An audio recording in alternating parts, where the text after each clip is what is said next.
ഭാരതീയ ഔഷധ പരിപാലന സമിതിയിലെ എൻ്റെ സുഹൃത്തുക്കൾക്ക് വേണ്ടി ഇന്ന് ഞാൻ ചെയ്യുന്നത് ഒരു പ്രത്യേക തരം ചെടിയാണ്.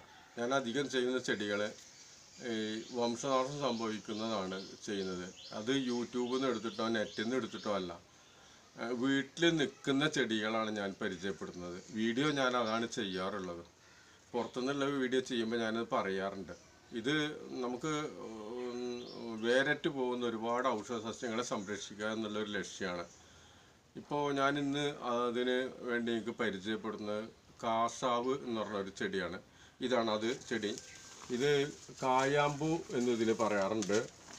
കായാമ്പൂ, കരയാമ്പൂ, കനലി, ആനക്കൊമ്പി എന്നൊക്കെ പറയാറുണ്ട്. ഇത് നമ്മളെന്താ വെച്ചാൽ ഒരുപാട് ഔഷധങ്ങളെ കുറിച്ച് തന്നെ നമുക്ക് പഠിക്കാനുണ്ട്. നമ്മൾ ചന്ദ്രനിൽ പോയവരെയും അവരുടെ അച്ഛനെയും അവരുടെ അച്ഛൻ്റെ അച്ഛനെയും കാണാതെ പഠിക്കുമ്പോൾ, എന്നിട്ട് പരീക്ഷ എഴുതുന്ന ഒരു കാലമൊക്കെ മാറിയിട്ട് ഈ കർമ്മരംഗത്തേക്ക് നമ്മൾ എത്തേണ്ട സമയം കഴിഞ്ഞിട്ടുണ്ട്. ഈ കായാമ്പൂവിനെ പറ്റി പറയുകയാണെങ്കിൽ, ഈ ഇല, ഇത് സന്യാസിമാരൊക്കെ കാട്ടിൽ പോയി നിൽക്കുമ്പോൾ പിന്നെ വിശപ്പ് അറിയാതിരിക്കാൻ വേണ്ടി ഇതിൻ്റെ 2-3 ഇല കഴിച്ചു കഴിഞ്ഞാൽ നല്ല റിസൾട്ടാണ്. വിശപ്പ് ഉണ്ടാവില്ല എന്നാണ്. ചെറിയൊരു മധുരം ഉണ്ടാവും ഇതിൻ്റെ ഇലക്ക്. ഇത് അമ്പലവയൽ കാർഷിക കോളേജിൽ ഞാൻ ചെയ്തിട്ടുണ്ട്. 14ാമത്തെ പ്ലോട്ടിൽ ഒരുപാട് ലാസ്റ്റ് ഇത് നിൽക്കുന്നുണ്ട്. പിന്നെ ഇത് പിത്തരോഗങ്ങൾക്ക് ഉപയോഗപ്പെടുത്താറുണ്ട്.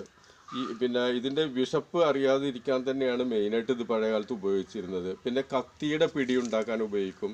പിന്നെ മൃഗങ്ങളെ തല്ലാനൊക്കെ വേണ്ടിയിട്ട് ഇതിൻ്റെ പിന്നെ വടികൾ ഒക്കെ എടുത്ത് ഉപയോഗപ്പെടുത്താറുണ്ട്.